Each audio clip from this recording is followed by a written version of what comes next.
Արդեն մի քանի օր է Ղրիմյան Հայրիկ 6-ի արշենքի բնակիչները պոմպի միջոցով դուրս են քաշում նկուղում կուտակված ջրերը։ Դրանք առավել մեծ չափերի են հասել նաև Ղրիմյան Հայրիկ 4-ի այլ նկուղներում։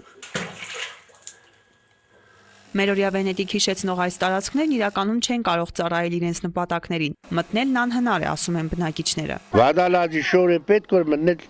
պատվալները։ Չաշված դուրել կանալիզացիայի ջուրը, ետ կուդակ լծվի պատվալը, մի կարշա հոդուտուն է։ Դուք էլ որ ներկա եղնիք բանան պատվալը, առած բանալու է։ Հոդը լծվել է արդեն պատեզները։ Ջուր է բոլոր պատվալները։ Հնարավոր չէ, այդ պատվալների խոնավությունից մեր տունը ձևի բան է, թարք ջուր է պատը, զալի պատը։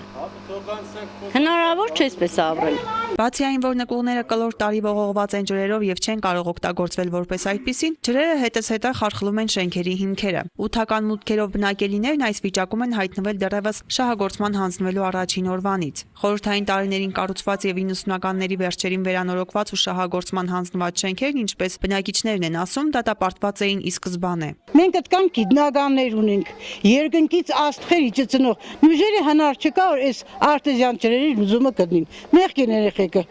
Խոնավության հոդ էս առաջի հարկը եկամսգան երեխա ունի։ Անհնար է գիշեր ցերեկ լուսամուտը բաց երեխին է դուսը հանենգոր գոնե հոդած հոդը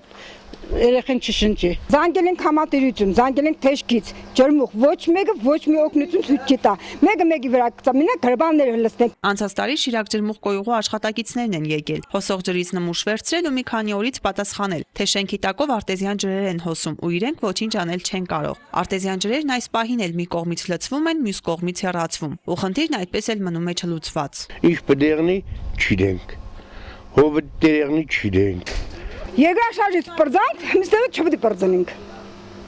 Հնար խնդրենք, մեր հնարավորություն կունենա դուք երեք։ Ալա Բաղդասարյան, Արա Գյուլեղյան, Ազդարար։